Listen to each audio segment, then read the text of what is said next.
Hey guys, what's up? He is Threatening here, and we are back with Bound by Flame countdown videos. With only 50 days remaining until this epic RPG is released, I wanted to give some coverage to the new screenshots. So let's get straight into it. So this is the first new screenshot released of this giant Tangrowth looking monster. Its one arm is of course like a root vine sling, while the other is a regular hand. It fairly resembles a tree, so it could easily get coverage in the forest and ambush the player. On the opposite side, we see the protagonist here, wielding a sword-like scimitar, in strange red armor that resembles ones shown in previous screenshots. Also, if we look far to the right here, we see Edwin, one of the followers in the game, entangled in red spiky vines. This is probably a special ability of this monster to entangle your followers and isolate you on the battlefield. This will be a very interesting monster to face, as you won't be able to rely on your party members to give you backup in this one. It should be very interesting to see the reactive combat system in Bound by Flame play out in one-on-one duels with these massive bosses. Alright, the next screenshot shows the biggest monster I've seen in Bound by Flame yet, if you don't count the Mammoth Undead. This guy is huge, looks like some kind of Tyrannosaurus monster. But if we look to the right here, we'll see that he's actually connected to this tree. So, we can easily guess that he is a monster that is attaching roots to the ground to ensnare its foes. Also, if we look far to the bottom here, we will see a companion battling, and I believe that is Mathrus. This guy, who is an undead follower. He is one of the main followers in the game. They say he joins you out of curiosity. He works alongside Sybil, Edwin, Relma, and Radran. I hope I got his name right. Mathrus is a pretty cool character, and I'd like to have him on my team. Undead are just so cool, and it's nice to see that at least one of them is good in this game. Also, we see the main characters wielding a flaming sword that appears in later screenshots, and very similar, if not the same armor as before. We also see mist here, so maybe this monster hides in the mist and ambushes players. So it'll be cool to see what this monster can do. Also, I'm not sure the possibility of being skewered on these spikes, but it would be really cool for the reactive combat system to work around this. We also see blood around his mouth, but since this monster is mostly wood or bone, it's fair to say that he's using blood magic, using the blood of your character that he spills with his fangs. Something similar. I also don't see any eyes here, so maybe he has eyes in his mouth. That would be just weird. We also see that the top of his mouth seems to be connecting to this upper beam here by means of a kind of frill spike. I haven't noticed this before, so it's very interesting for me to look at this. It looks pretty cool, and I'd like to see how this works in the game as well as the other things. It'll be interesting, could you climb on this monster like in Dragon's Dogma? Or maybe something similar goes on here. See, the next screenshot depicts the main character shooting a pyromancy spell at this big guy that we've seen before. This is a telekinesis monster that probably inhabits using that power in the center of it. That strange light probably connects bones to its body. It also has what looks like a club in its left hand and a sword in its right. It also has other skulls here, so it's probably using them as some kind of magic resource, or it's just using them to attack.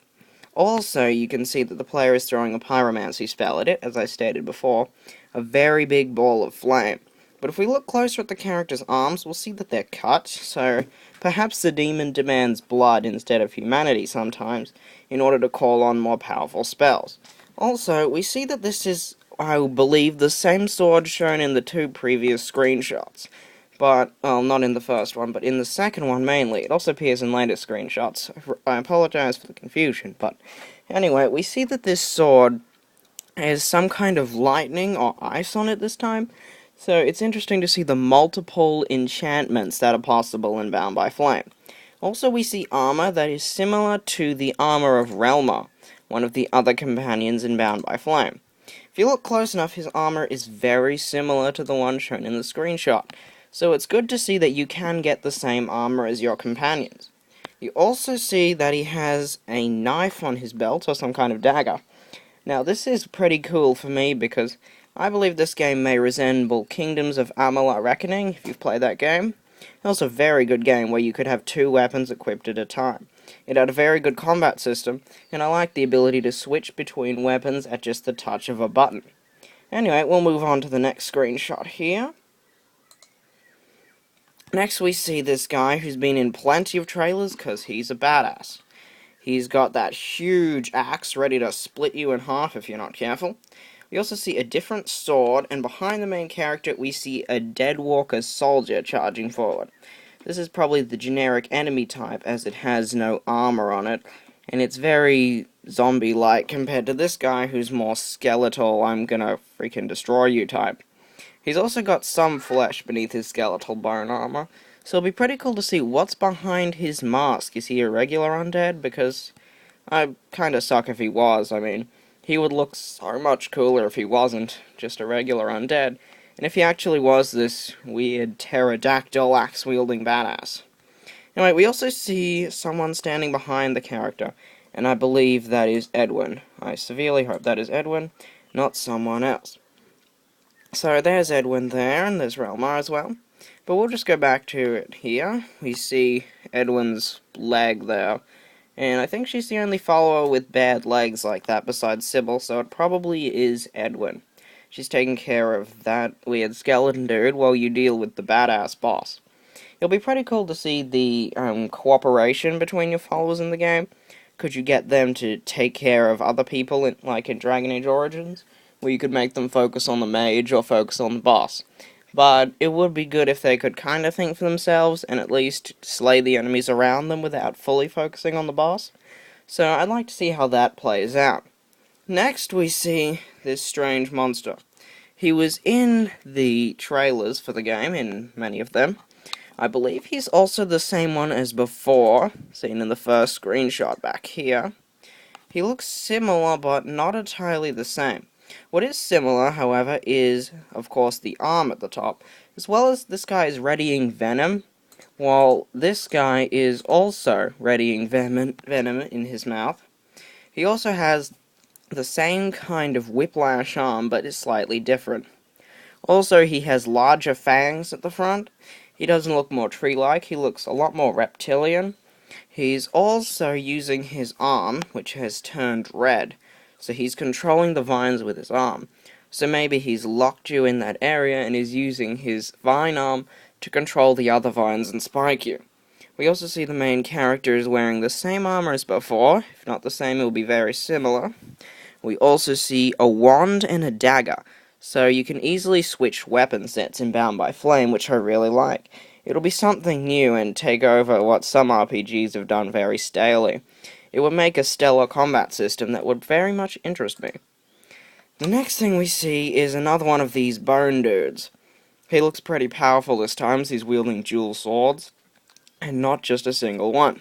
You also see the main character wielding, I believe, the same greatsword as before, but I'm not 100% sure about that. We also see Relmar in the corner here, shooting with his bow and arrow. But I don't see any arrows on him, so that may be a glitch on the developer's part or something.